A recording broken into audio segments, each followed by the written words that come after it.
Guys आप लोगों ने पीरियोडिक टेबल तो जरूर देखी होगी, लेकिन क्या आपको पता है कि इस पूरी ही पीरियोडिक टेबल में हीलियम इकलौता ऐसा एलिमेंट है जो कि अर्थ के एटमॉस्फेयर में डिस्कवर ही नहीं किया गया। एक्चुअली उसे सन के एटमॉस्फेयर में डिस्कवर किया गया था, इसीलिए इसका नाम ग्रीक वर्ड हीलियोस से इंस्पायर्ड है, जिसका मतलब है सूर्य देवता। वैसे भी हमारे अर्थ एटमॉस्फेयर में हीलियम ना के बराबर है, तो यह कहना गलत नहीं होगा कि हीलियम अर्थ एलिमेंट है ही नहीं। धूम्रपान स्वास्थ्य के लिए बहुत ज्यादा हानिकारक होता है, इससे आपको कैंसर भी हो सकता है, लेकिन प्रॉब्लम तब आ जाती है जब इसकी लत लग जाती है और फिर छुट्टी नहीं है। ऐसा ही कुछ हुआ तुर्की के इब्राहिम युकैल के साथ। वो अपनी सिगरेट पीने की आदत को छोड़ना चाहता था, लेकिन छोड़ नहीं पा रहा था, बहुत परेशान हो चुका था। तो उसने एक तरीका निकाला, उसने हेलमेट के जैसा अपने सिर के लिए एक केज बनवाया और जब भी वो ऑफिस जाता उस केज को पहन के जाता और उस ताले की चाबी को अपनी वाइफ को देके जाता।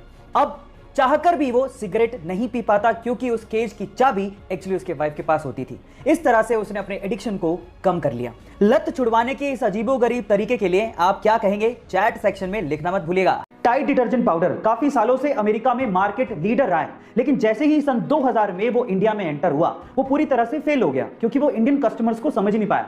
रिसर्च करने पर पता लगा कि अमेरिका में ज्यादातर लोग वॉशिंग मशीन में कपड़े धोते हैं, तो उन्हें कोई फर्क नहीं पड़ता कि डिटर्जेंट पाउडर हाथ पे भी कोई फर्क डालता है क्या, लेकिन इंडिया में 80% से ज्यादा लोग हाथों से कपड़े धोते हैं, इसीलिए उन्हें फर्क पड़ता है। तो फाइनली टाइड सन 2009 में टाइड नेचुरल के साथ इंडियन मार्केट में उतरा, जो कि काफी ज्यादा किफायती था, बहुत अच्छा था, लेकिन सबसे इंपॉर्टेंट चीज वो हाथों के लिए सेफ भी था। फिर क्या था, 2 ही सालों में टाइड ने इंडिया में बहुत बड़ा मार्केट कैप्चर कर लिया और आज टाइड नासा के साथ मिलकर स्पेस में पहली एस्ट्रोनॉट्स के लिए लॉन्ड्री बनाने जा रहा है। गाइस, अगर आपको बिजनेस में सक्सेसफुल होना है तो आपको अपने कस्टमर्स को समझना पड़ेगा। आपके प्यार की हद कितनी है? आंसर देने से पहले कहानी जरूर सुन लेना।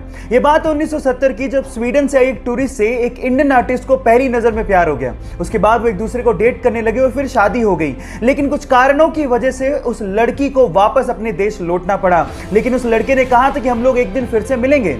इतने पैसे नहीं थे कि वो लड़का फ्लाइट ले सकता, इसलिए साल भर बाद उसने अपना सब कुछ बेच के 60 रुपए में एक साइकिल खरीदी और 500 रुपए लेके दीवाना निकल पड़ा दिल्ली से अपने प्यार से मिलने। और 4 महीने की मशक्कत के बाद, कोई टेक्नोलॉजी ना होने के बावजूद भी वो स्वीडन पहुंच गया।